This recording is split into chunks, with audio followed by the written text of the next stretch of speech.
প্রথম আপনারা অনেকেই প্রশ্ন করছেন, আমি একটা স্ট্যাটাস দিয়েছিলাম যে এই উম্মা কি এক না এই উম্মা বিভক্ত।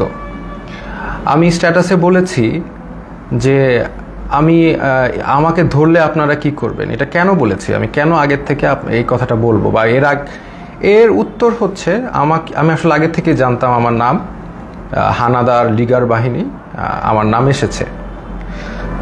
প্রথমে গল্পের শুরুটা হচ্ছে আমি একটা টাইমে দেখা যাচ্ছে আন্দোলনটা দমে যাচ্ছিল, তো তখন সাদিক ভাই উনি আমাকে আসলে বলেন যে আমরা কি করতে পারি এখন, মানে আপনাকে ধরলে হয়তো বা আন্দোলনটা আরও চাঙ্গা হবে।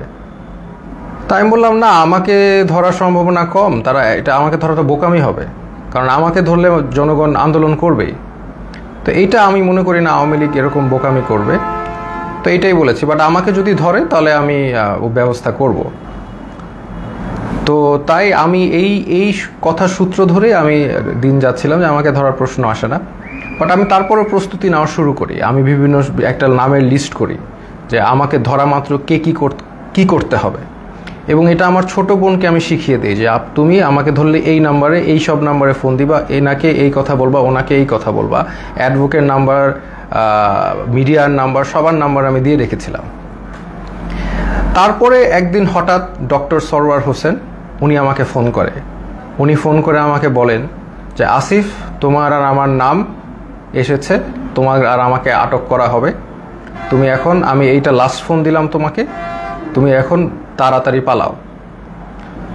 তো উনি আমাকে অবশ্যই 100% ভালোবাসেন, না হলে উনি রিস্ক নিয়ে আমাকে ফোন দিয়ে জানাতেন না, কারণ আমাদের সবার ফোন ট্র্যাকিং হচ্ছে। এটা জেনেও ডক্টর সরওয়ার হোসেন আমাকে ফোন দিলেন এবং ফোন দিয়ে উনি আমাকে পালাতে বললেন, কিন্তু আমি রাজি হলাম না। কারণ আমাকে যদি ধরে, এই বোকামিটা যদি তারা করে, তাহলে তারা নিজেরাই বিপদে পড়বে।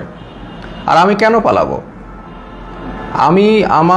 আমি যদি পালাই তাহলে তো মানে এটা তো আমি কোনো অপরাধ করি নাই। আমি যদি অপরাধ না করি তাহলে আমি পালাবো কেন? তাই আমি পালাই নাই। আমি একদম স্ট্রং ছিলাম। আমি পালাই নাই। আমি মোটামুটি প্রিপারেশন নিচ্ছি যে আমাকে ধরে মেরে ফেলা হবে অথবা আমাকে টর্চার করা হবে, দুইটার একটা কি হবে। বাট আই ডোন্ট কেয়ার, যদি এটা উম্মার কাজে দেয় তাহলে আলহামদুলিল্লাহ। তারপরে যে আমার বোনের যেগুলো প্রস্তুতি আছে, আমি নিজে একটা ভিডিও বানাই। আপনি যদি এই ভিডিও, সেখানে আমি বলি যে আমার যদি ভিডিওটা দেখেন তাহলে তার মানে আমি মৃত, আই এম ডেড, অথবা আমি গুম, এরকম একটা ভিডিও করে রাখি। তো করে আমার বোনকে সব শিখিয়ে দিই যে আমাকে ধরলে এটা করবা, ওইটা করবা, এটা করবা, এর কাছে যাবা, একে ফোন দিবা, সব একটা লিস্ট আমি করি। তো করার পর আমি আসলে মানসিকভাবে প্রস্তুত হয়ে যাই যে I can be dead, I can be killed, আমি শেষ হয়ে যাব। বা শেষ না হলে আরও খারাপ, যদি মেরে ফেলে তাহলে তো ভালোই। আপনারা তো জানেন তারা কি পরিমাণ অমানবিক টর্চার করতে পারে। তা আমি আসলে মরাটাই বেস্ট সিচুয়েশন ধরে নিয়ে আমি প্রস্তুতি নিয়েছি। তারপর আমি মনে করেন অপেক্ষা করে একদিন ওই দিন রাতে 1টার সময় বেল বাজে। তখন আমার মনে হয় যে রাজাকাররা আসছে বা ওই লিগার হানাদাররা আসছে। তা আমি যে দরজায় দেখি কি আমার দারোয়ান। তা আমি ঘুমের মধ্যে ছিলাম, তো আসলে ওইভাবে চিন্তা করি নাই যে এইটা একটা ট্র্যাপ। আমি খুলে দারোয়ানকে জিজ্ঞেস করতে গেলাম কি, সাথে সাথে দরজা ধাক্কা দিয়ে হানাদার লিগার বাহিনী ঢুকে গেল। আমি তো মানসিকভাবে প্রস্তুত, এখন ঢুকে গেছে, এখন তো আর কিছু করার নাই। আমি বললাম আপনারা দাঁড়ান, আমি আসতেছি। এটা বলে আমি আমার ছোট বোনের কাপড় নিয়ে আসতেছি। তো আমি আমার ছোট বোনের রুমে গিয়ে আমি ওর চুলটা টান দিলাম। ও রাগ করে উঠে বসলো, আমার দিকে তাকালো। তো আমি বললাম দে আর হিয়ার। তো ও বললো কে? পুলিশ। আমি বললাম you know what to do, তুমি জানো তোমার এখন কি করতে হবে, এই শেষ কথা। তারপর আমি একটা কাপড় নিয়ে আমি ওদের সাথে চলে গেলাম।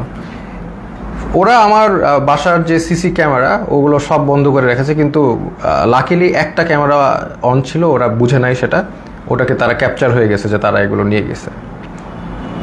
প্রথম দিন রাতে তারা আরও কয়েকজনকে ধরার চেষ্টা করলো, পায়নি। আমাকে নিয়ে তার ডিবি অফিসে নিলেন।